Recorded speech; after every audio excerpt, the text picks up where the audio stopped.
नमस्ते, प्रणाम। मैं रेणु स्वागतम गीत में आप सबका स्वागत करती हूँ। मैं एक बेटी सुहाग गीत सुनाने जा रही हूँ।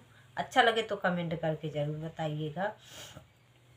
आप लोग तो जानते हैं मैं पहले से ही पागल हूँ, क्योंकि मेरा गीत कोई सुनने के लिए तैयार नहीं है। एक पागल समझ के मेरा गीत कोई नहीं सुनता है। कोई नहीं, मैं ऐसे अपना वीडियो अपलोड करती रहूँगी। एक दिन तैयार आएगी तो आप लोग ज़रूर सुनोगे और मुझको भी आगे बढ़ाओगे। तो आइए देर न करते हुए ये सुहाग गीत हम सुनते हैं। मेहंदी की पाती सुहाग झरी जाई जी, बाबा पूछई बेटी कैसे नबर चाही जी। बाबा पूछई बेटी कैसे नबर चाही जी। पातर जीनी खोजा पापा हवा में उड़ी जइहे जी।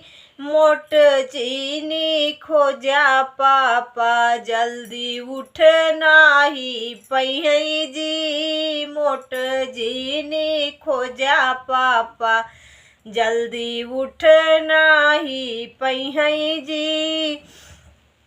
पातर जीनी खोजा पापा हवा में उड़ी जइहे जी। मोट जीनी खोजा पापा जल्दी उठ नाही पइहे जी। ऐसन बार खोजा पापा कुंवर कन्हाई जी।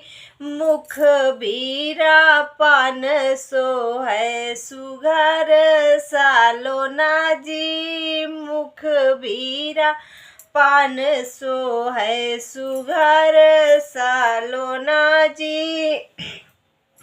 चाचा पूछई बेटी कैसे नबर चाही जी।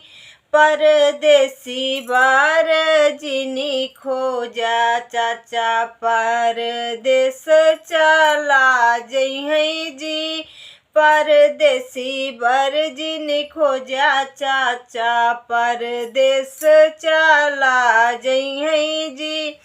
किसान बार खोजा चाचा संघवई बीताई जी। किसान बार खोजा चाचा संघवई बीताई जी। ऊंची हवेली भरा पूरा परिवार जी।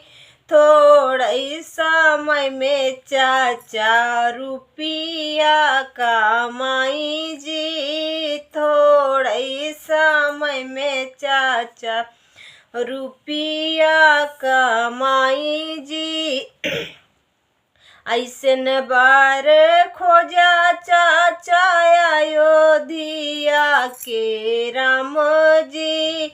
मुख बीरा पान सो है सिर पे मुकुट जी। मुख बीरा पान सो है सिर पे मुकुट जी।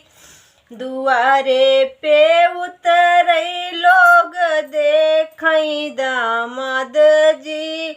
सब लोग देखई चाचा कराई बाखान जी। सब लोग देखई चाचा कराई बाखान जी।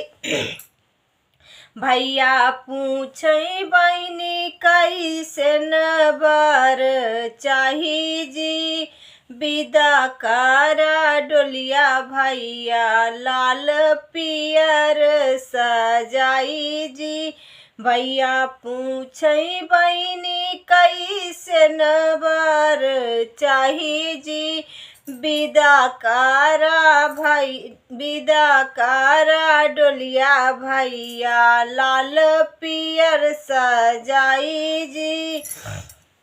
भाभी जे दे भैया सुंदर सोहाग जी।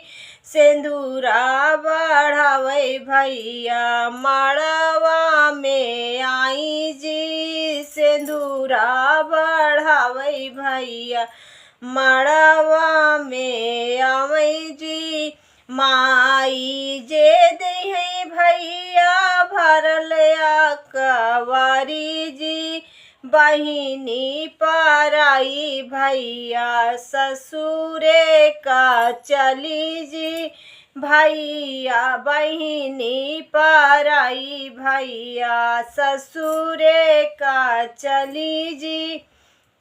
तो मेरा ये सुहाग गीत आप लोगों को कैसे लगा एक छोटा सा कमेंट करके मुझको भी बता देना।